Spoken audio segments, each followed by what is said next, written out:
after the virus had already started, right? 5 million people left Wuhan. Oh my god, guys. Kalile.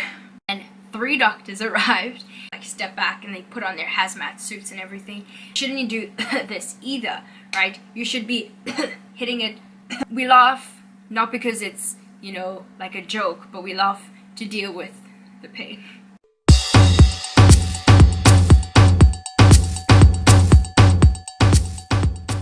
Corona, corona, corona, na. Corona, corona, corona, na. You better put on your mask on your mama. Hello, Sunny Bonani, Ni Hao, and hey, it's your girl Busi here, and I'm kidding. I'm kidding. It's your girl Busi here, and today we are going to be speaking about the novel coronavirus. I'm going to be sharing my experience, right? This is not anyone else's experience. This is not anyone else's opinion. These opinions are my own. Let's try this again. We're going to be talking about what my life, me, Busi Mjiyakho, what my life has been like since the coronavirus outbreak. So, before we get into it, I'd just like to remind you to subscribe to my channel, give this video a big thumbs up, and leave a comment down below on your thoughts on this whole thing. Just before I get into it, I'd just like to make some things very, very clear, okay? Number 1, I'm not a doctor. Number 2, I'm not a scientist or a specialist on the disease. Number 3, the views that I express here are that of my own and my perspective on, or my interpretation of views that I've heard, okay? So this is not necessarily indicative of all foreigners here or of all people in China in general, right? And lastly, I would just like to say that I think that China is doing a hell of a lot to try and contain this and to make sure that not just Chinese people but the world in general is safe.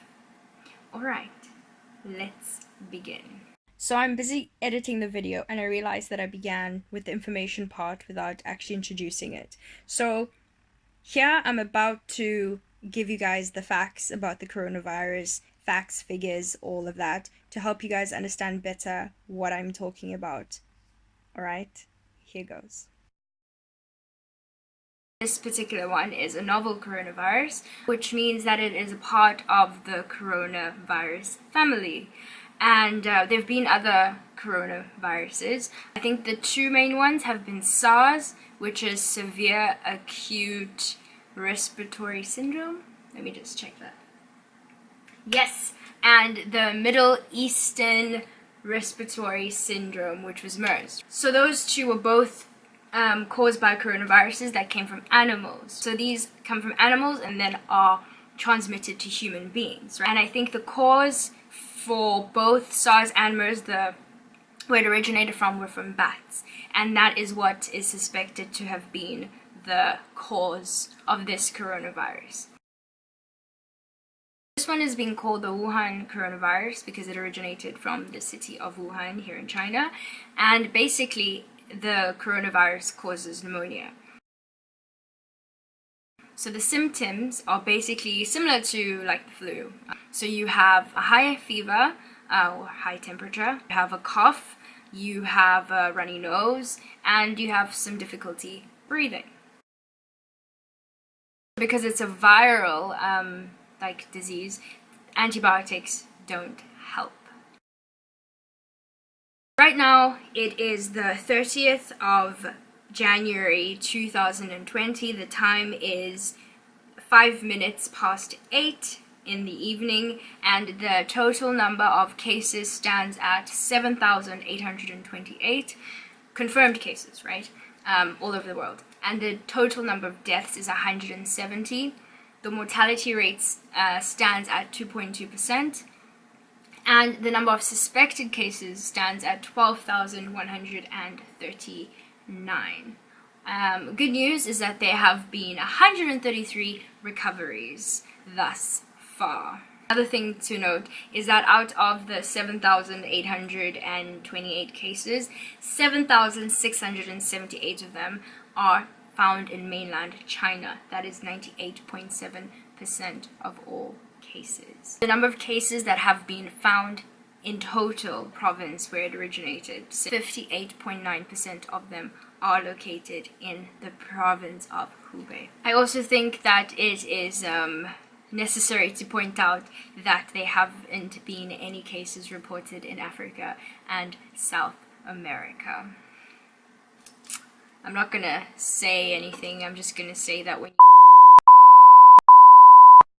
So for those of you who don't know where I am at the moment, I'm currently in Shanghai, that's in China, and one person has died in Shanghai, and that person was 88 or something, maybe 86, I'm not really sure, don't quote me on that, but they were definitely in their 80s. Should the rest of the world be freaking out? In my humble opinion, no. I don't think people should be freaking out, but there are certain precautionary measures that people can take in order to protect themselves, right? So I've heard of several instances from different countries, mostly in Europe, where people cannot buy masks because they're sold out. So people are literally flocking to their pharmacies or local corner shops to buy masks because they're freaking out. And I think people shouldn't panic, but I think, okay, yeah, that's a good, safety measure. The World Health Organization has released some steps that you can take to protect yourself, right? So step number 1 is to frequently wash your hands and to also use an alcohol-based like hand sanitizer. Alright, so here's mine. One of mine. So this is the one that stays in my room basically. So I have a few, but this is my everyday bag that I use to school and everything.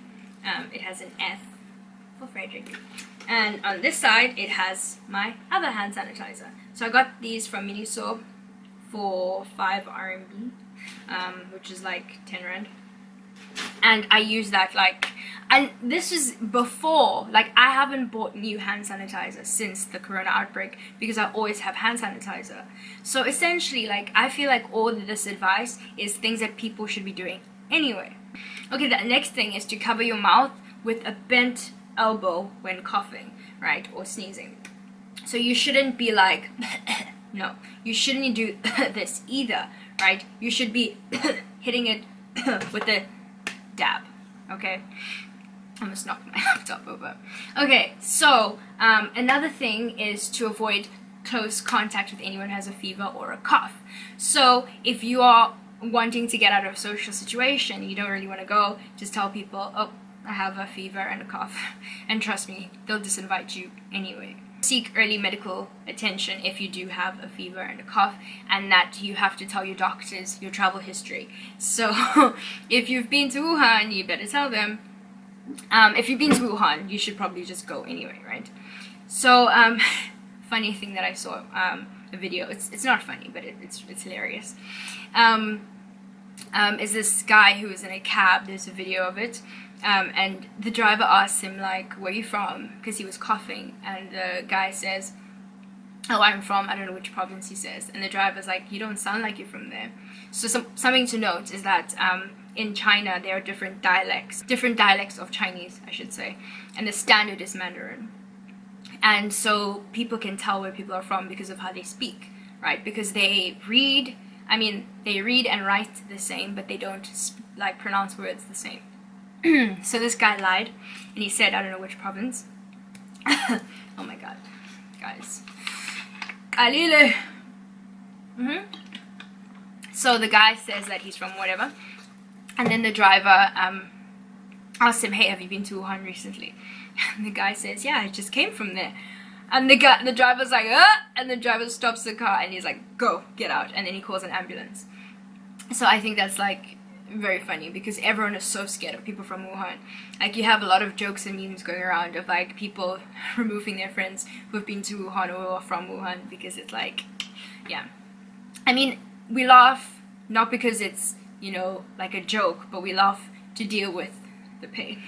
Yeah, also to avoid direct protected contact with live animals and surfaces in contact with animals when visiting live markets in affected areas.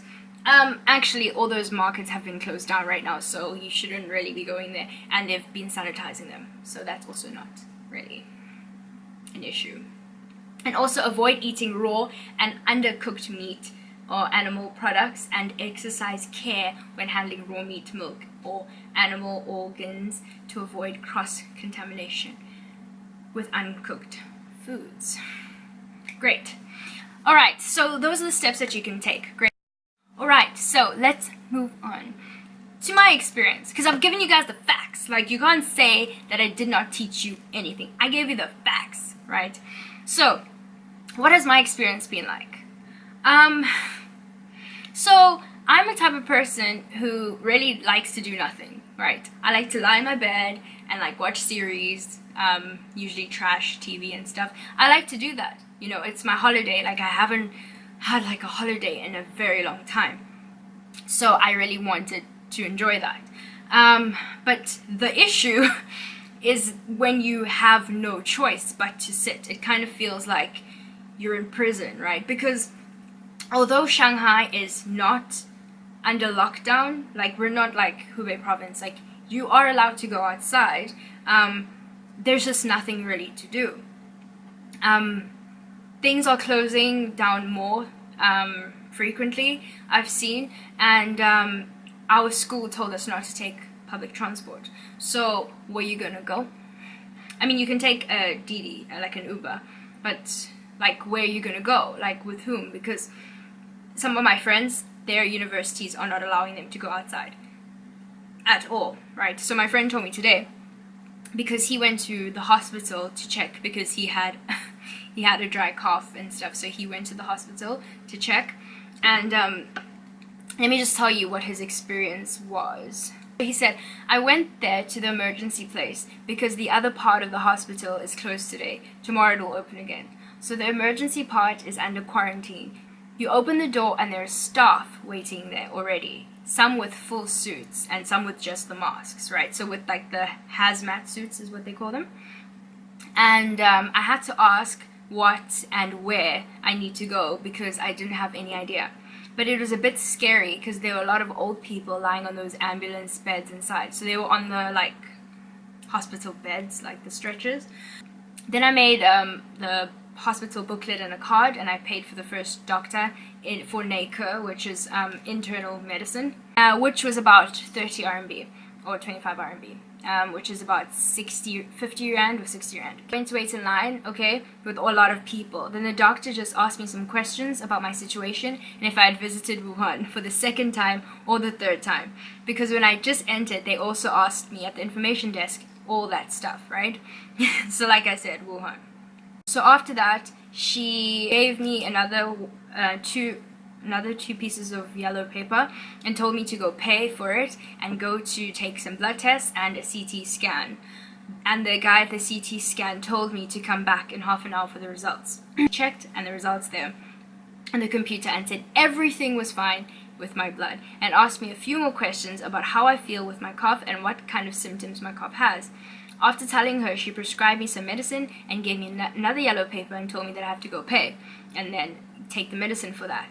So all in total, it was about 200 RMB, which is about 400 rand. Okay, and so one woman tried to enter the quarantine place without a mask, and they did not let her enter. So it is important to have a mask. Friend, which is where I got sidetracked. My friend, in his university now, they don't allow you to go out at all. So you need to have permission from the dean in order to exit the campus. So yes, they're being super strict. So we're not under official quarantine, but the universities are each taking their own steps and measures to ensure the safety of everyone. In my university, if you have left the campus, you've gone away or whatever, you are not allowed to come back onto campus before the 20th of February. If you have flights booked or anything that you cannot change, you have to let them know beforehand, because I think when you return, they might put you under quarantine.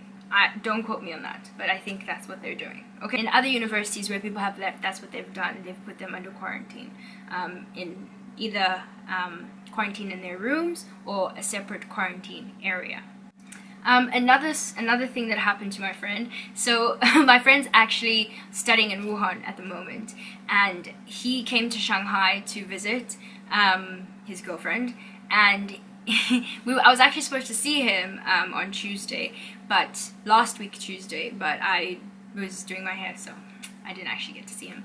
Luckily, I'm joking. So what happened with him is that he got a call about 2 days ago from I think this Shanghai safety what people, and they asked him like, hey, where are you? And he's like, I'm in Shanghai. And they're like, yeah, we know. Where?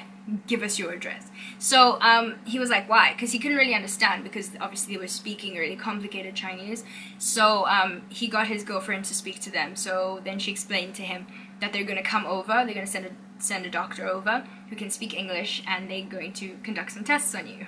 So my friend is like, oh, okay, fine. So then 3 doctors arrived, and they like, I guess, knocked on his door, and he opened, and they like stepped back, and they put on their hazmat suits and everything, and then they came in, and one could speak English, and he was asking him a bunch of questions, and then they conducted a bunch of tests on him, and because he doesn't have any symptoms and stuff, they were like, okay, it's okay for you to stay in quarantine in this house, in this apartment, and you cannot leave. So he had arrived 11 days ago in Shanghai at this point, so they said the quarantine period is 14 days. So he has to stay in the apartment for an additional 3 days. He cannot go out at all, right? So if he orders food, the delivery guy has to leave it outside the door. He cannot like make contact with another person. So he is essentially under like house arrest. And this is, oh, and also he has to every day, twice a day, report his temperature to them so they can monitor him and stuff. So I think this is really amazing, because a thing that a lot of Chinese people were worried about is that ahead of the Lunar New Year, after the virus had already started, right, 5 million people left Wuhan, right? So Wuhan is a city that has a population of 11 million. So 5 million people from Wuhan left, right? So obviously those people all have the ability to be spreading the disease. So what the government is doing is that they're actively tracking down those people who left, and they are making sure, testing them, making sure that they are okay, or that they are not possibly spreading the disease further. So this really makes me feel relaxed, because I feel like the government is really, really working overdrive. They're building 2 or 3 hospitals in a very short period of time. I mean, as scary as this situation could get, I don't think that any other country could be able to rally and do as much as they have done in such a short period of time, right? So I feel like they've got it. I really feel like I can put my trust and my faith with the Chinese government. Say what you will about a whole bunch of issues that I will not address, but in terms of this situation, in terms of how they have really put in their time, their energy, and their resources into this, I feel like I can be calm. Everybody say Jayo Jungo, Jayo Jungo. So before this whole thing started, I had planned a holiday, not really a holiday, like a week trip to South Africa to collect my medicine and sort out some things. And Frederick is going to like meet my family and everything, which is quite exciting. So the trip is planned for the 14th of February, right? Flights booked, everything. And now this happens, and I'm like, oh my gosh, like a lot of airlines have cancelled flights and everything. And I mean, the city of Wuhan is the province is completely under lockdown, so the airport is not working or anything. So my only fear is if the situation does get out of control and they close, Pudong Airport, the 2 airports in Shanghai, then I'm stuck and then I can't go home. That's my only fear. But also, to that point, the Chinese government has also said that they are willing, as long as you've booked a ticket, a flight out of or into China within the past, for this period during this whole thing, you are able to get a free change, or a complete refund on your ticket. And then this applies to several airlines. which I'm really happy about. So if I wasn't waiting for my deliveries, I would have already changed my ticket and gone home. So this is the portion of the video where I'm going to answer some questions. Alright. So I'm editing right now, and I've just realized that the video is 20 minutes long already, and the questions part and also the footage of me going out is it's a lot. So no one wants to watch a video that's an hour long. So I will make part 1 and part 2 so you guys can catch that in my next video, which I will upload probably tomorrow or something, because I have to edit that and it's already midnight. So yes, so guys, please can you just watch part 2. It will be actual footage of me going out and shopping and the scramble and everything. So yes, and don't forget to subscribe, give this video a big thumbs up, turn on your notification bell so you get the notification when I upload the next video, and I'll see you guys next time. It's actually so lit, oh my gosh, at the gate, what the hell.